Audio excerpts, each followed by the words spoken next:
Hey there, Solar Warriors. I'm Nico Johnson, and this is SunCast. Each week, I pull back the veil on the life and business insights of clean tech entrepreneurs building the most noble and impactful companies of our time. I hope what you learn from this conversation is a catalyst for your own growth.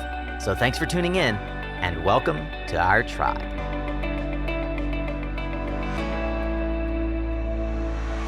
Hey there, Solar Warrior, and welcome to another Tactical Tuesday, a short-form conversation with subject matter experts designed to give you the practical tools, tips, and advice for building your solar business or career. I try to keep these under a half hour or so, such that you can enjoy it on your way to work or home or a short jog, wherever you can squeeze it in.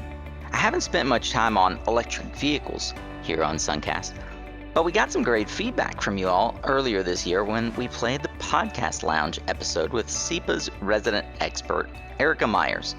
So I asked Erika if she'd come back and give us some insight for a report that she's published between SPI and now, all about EV rate structures that work.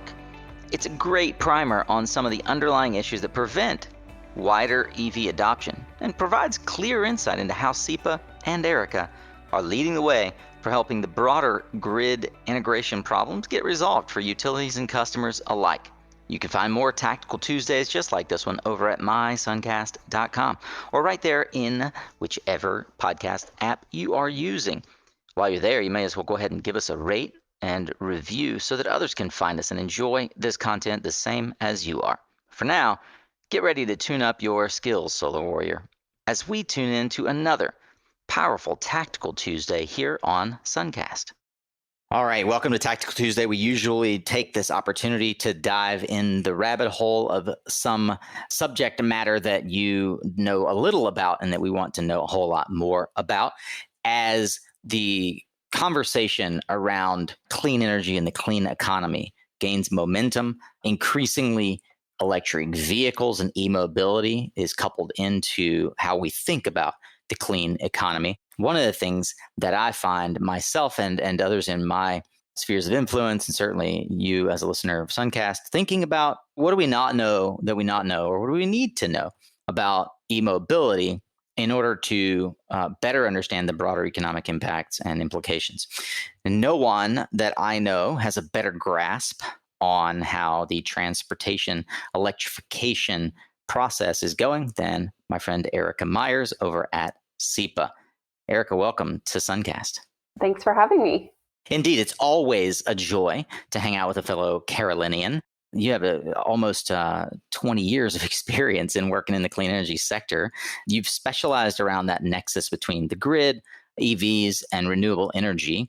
And even prior to your work at SEPA, you worked with ICF International, where you helped electric utilities and governments think about EV readiness. So there's a ton of information out there, but I feel like you guys at Smart Electric Power Alliance are really doing a great job around the research and helping both the utilities and consumers think more clearly about what's possible. So I wanted to have a quick conversation with you today on behalf of our audience to think about how electric vehicle adoption is going and what we could do to improve it. The underlying research or documentation that we'll refer to here, by the way, and we'll link to in the show notes is a report that you all wrote around residential EV rates or electric vehicle rates. And I think, if I'm not mistaken, the title is Residential Electric Vehicle Time Varying Rates That Work, Attributes That Increase Enrollment. So with that as the foundational knowledge, and I certainly hope that you'll go take a listen to that if you haven't looked into the research that SEPA does on these topics.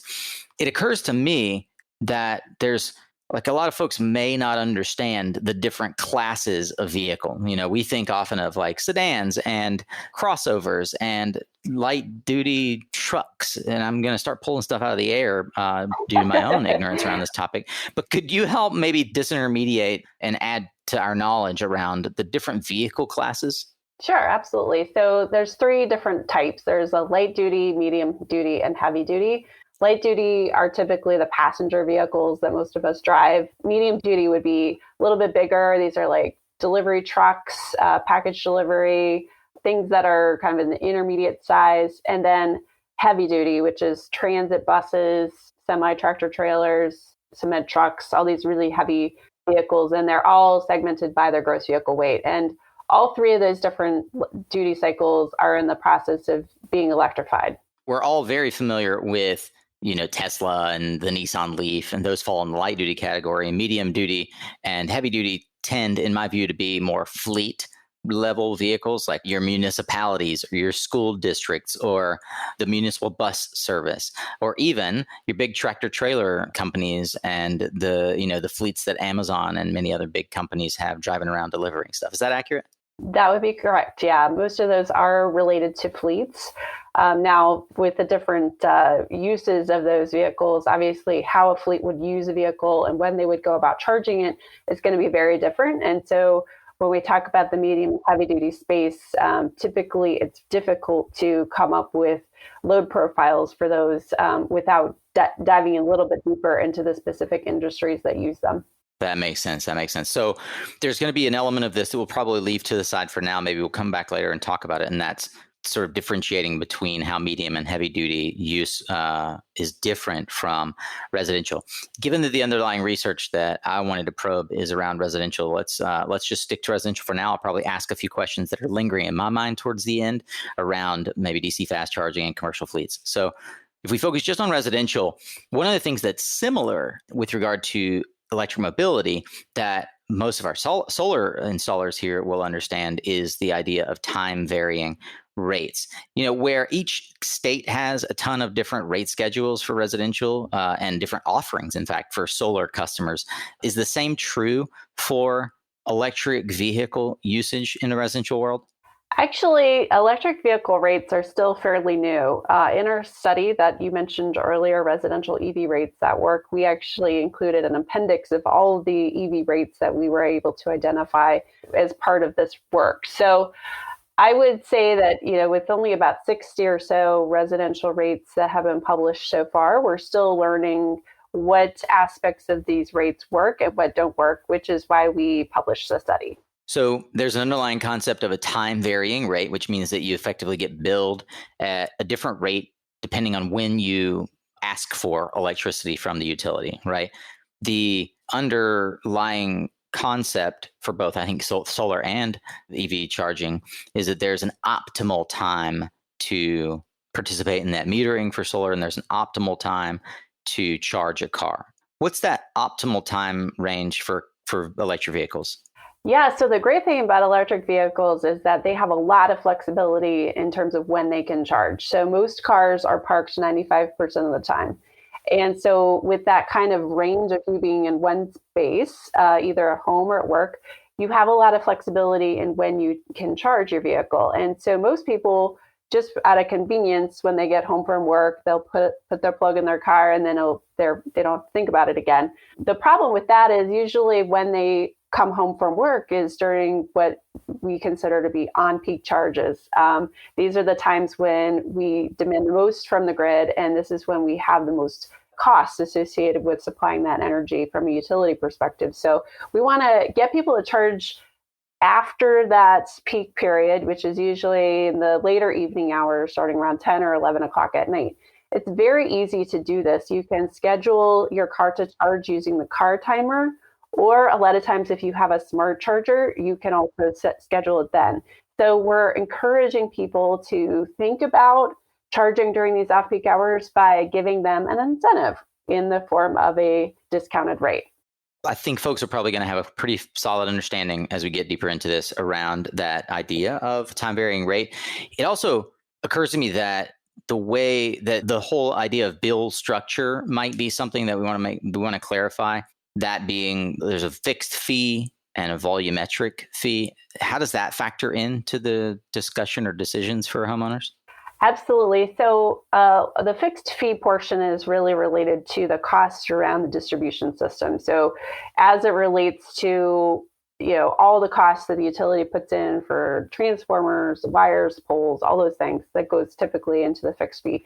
The volumetric fee is the one that typically with the time varying rate is where you get the discount And this is related to the time that you're charging, which is correlated to what kind of fuel supply the utility is using to provide the power to you. And so the fixed fee portion usually is typically not as impacted in an EV rate, with one exception, which is related to enrollment costs associated with our program. So if there's a secondary meter or a sub-meter that's installed, sometimes the utility will tack on an extra monthly fee to help recuperate those investments to enroll. Gotcha. Well, you're mentioning something else that occurs to me that is just sort of the foundational knowledge that I assume folks have, and that's around meters. Are meters different for electric vehicle enrolled customers than they are for just standard customers to the utility? So it depends on how the utility structures the program. So actually, in our survey, we found the vast majority of utilities are using the existing house meter for their program, which means that the time varying rate schedule applies to all of their load, not just for the electric vehicle. There are some programs that have the option of secondary meters and sub-meters as well, both of which would require the utility to come out and install additional equipment. I mean, I'm familiar that in some jurisdictions for solar as well, it requires multiple meters or secondary or sub meters. So I presume then that it's important for us in this discussion for folks to understand how that works. Is the data collection by the utility something that's also sort of fundamentally important to understand? Yeah, absolutely. So the time varying rates that we see across the country are largely enabled through AMI, Advanced Metering Infrastructure. This is like the RF structure, right? Yeah, RF mesh is one format that utilities have used. There's others, but time varying rates are really largely dependent on advanced meters to make sure that you can have the billing differentials that go into the systems that utilities use to create the bill that you get for your home. I see. So it does in fact matter how the utility collects the data, and then therefore the type of metering and the structure that the utility engages in to collect that data is going to potentially impact customer adoption, I would presume. So why don't we dig in, since we have that foundation there, why don't we dig into the key findings from the report that you all did along with Brattle Group back in the fall of 2019? So some of the things that we found as part of our study that were really important are related to how a utility designs and markets their EV rates to customers. So some of the attributes that we found that were most popular for enrollment purposes was having a marketing budget. It seems intuitive, but people don't know about the rate unless you tell them that there's a rate that they can take advantage of. So we saw a 3x increase in enrollment with a marketing budget. Second, we found that a utility-driven initiative for an EV rate also yielded 2.4x increase in enrollment. We think that this is largely because if a utility is driving the development of an EV rate, that they're much more bought into the concept of it versus if they were required to do it by a regulator or legislative mandate.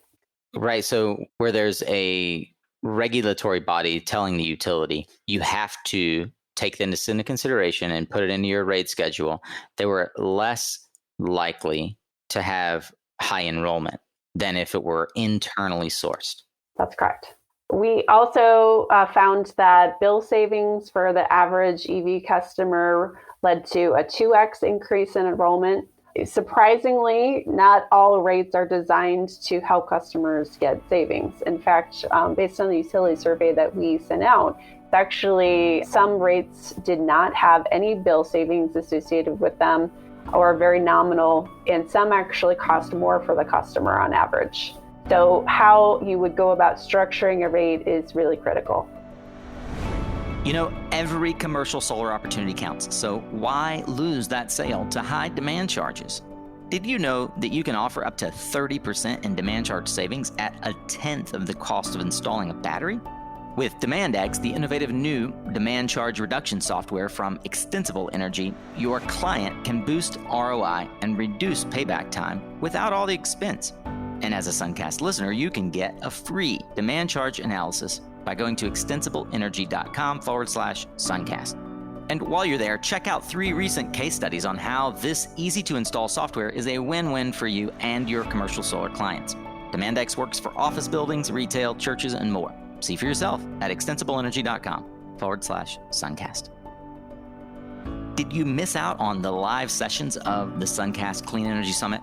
We had so much fun with some of the most inspiring and impactful leaders in the clean economy throughout the Americas, learning about where the industry's going and giving you practical advice on how you too can participate and grow with us. Well, you're in luck because my team recorded the whole thing, and you can check it out over at suncastsummit.com. It's posted there for a limited time for free. You can also see all of the replays inside of our private Facebook group, the Clean Energy Guild, where all the videos are posted and lots of solar warriors just like you are connecting. Both are linked over at suncastsummit.com. See you on the inside.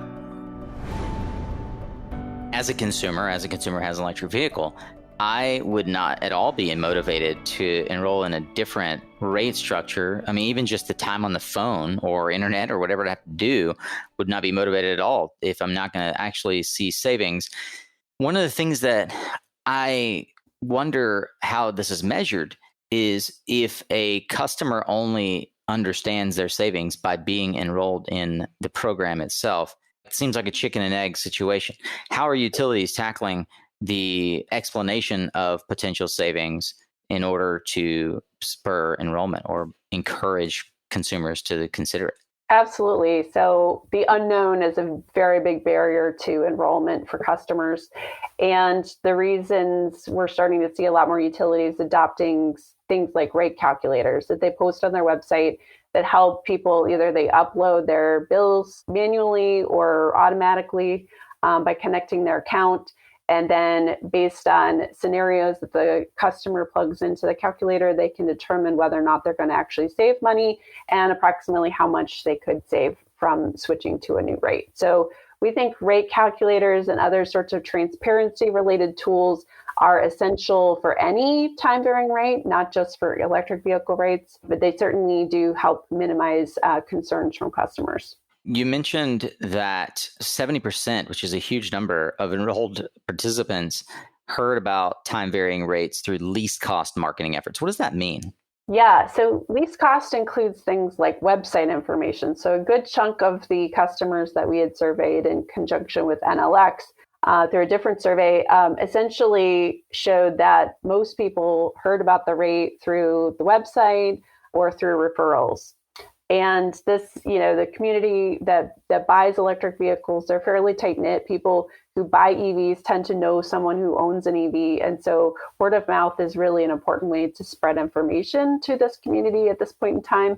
But certainly just posting things on a website makes a big difference. But again, you have to have a marketing budget in order to do that. Yeah, I mean, it seems to me that they already have an IT team. And so posting on a website, which is now how 70% of consumers are finding it as an example, is a really low cost thing. So when you said a utility having a marketing budget, I don't correlate that with the idea of like putting up a website that talks about an EV rate. That to me seems like a very low cost sort of marketing spend. So are we talking about any marketing budget at all at the utility side, or are we talking about a certain category or like threshold of marketing budget that results in this 3x increase in enrollment?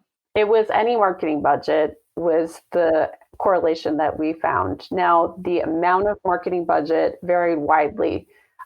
In some utility responses, it was in the low thousands of dollars. In some other responses, it was in the millions of dollars. So the amount of marketing budget varies widely and a lot of times is correlated to the size of the customer base that they're working with or how much they were allowed to spend by regulators. But Erika, what's in it for the utility? Like, why would they even, what's in it for them to allocate a marketing budget at all?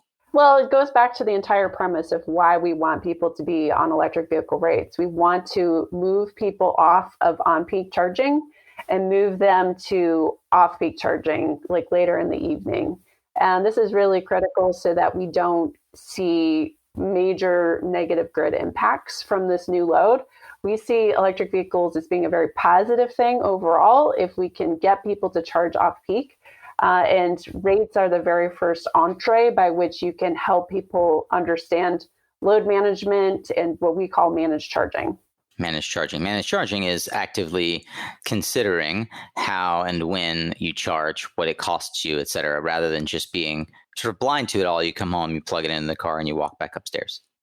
Exactly. Yeah. It's getting people to think a little bit more proactively about how they use energy. And electric vehicles are kind of one of these technologies, along with solar and along with battery storage, that really get people interested in thinking more about how they consume energy and when they consume energy.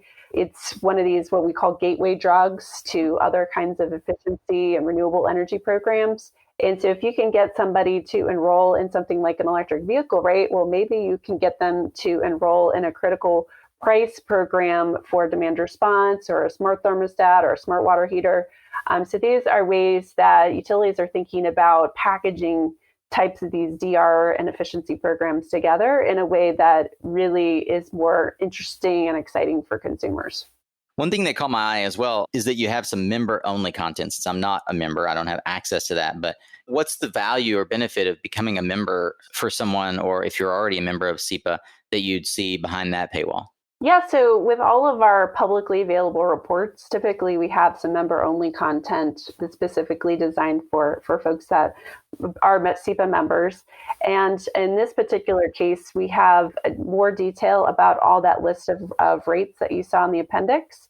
There's more detail with links and things like that. And also we have figure libraries where people can extract like the high-res versions of the graphics in the report, and they can use them for PowerPoints, things like that, other data sets that we did not include in the report as well. So I think that, we're always open to have people come join our community, be part of our work that we're doing. We have a very active electric vehicle working group, which we also have an EV subcommittee specifically focused on rate design for electric vehicles.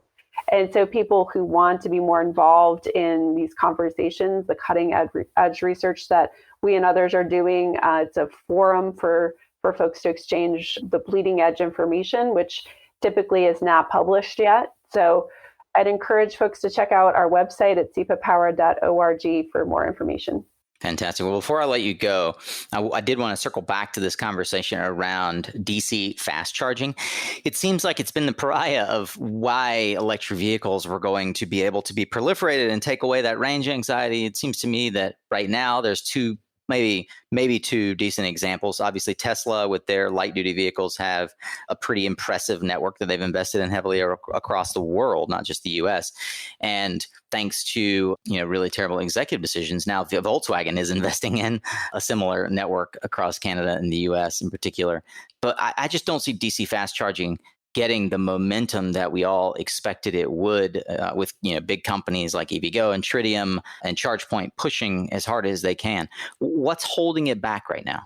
Well, I wouldn't say that we aren't seeing progress. I think that actually is not true. We're seeing some great progress in terms of electrifying, especially corridors where people would travel between major metropolitan hubs. And more of that infrastructure is being deployed every week. So I think that it's exciting times for the industry, and certainly we're starting to see some investment in it by major stakeholders. Where there's some barriers, I think, for the industry is largely also attributed to rates and interconnection processes. On the rate side, I would say that commercial EV rates are one of these new topics that everyone is very interested in, because we need to find some way to fairly attribute cost to charging infrastructure vendors and providers that are different from how we've typically set up commercial rates, which are really largely for traditional C&I customers that have well-described and well-defined modes of operation and load profiles.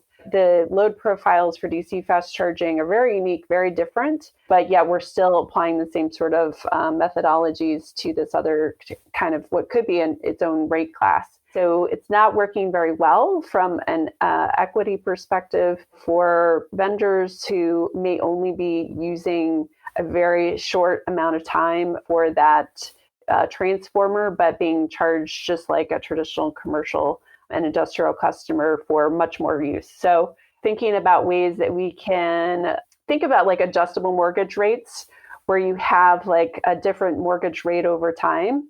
Maybe if you're thinking about from a utility perspective, you don't want to cross-subsidize, like give special incentives to the special industry, but maybe understanding that the utilization rate of some of these stations is still very, very low, under 20%. Maybe you would have a lower rate for that demand charge for the first few years and then ramp it up over time as we start to see more cars on the road. So I like to think about it like an adjustable mortgage rate where you would, have a smaller percentage of the traditional demand charge and then bump it up as we get higher utilization. Well, Erika, you are clearly super knowledgeable about the topic, and I appreciate you setting the record straight on DC fast charging. I'm looking forward to what I consider to be the inevitability of the e-mobility and electrification of our electric vehicles or our vehicle fleet from light duty to heavy duty.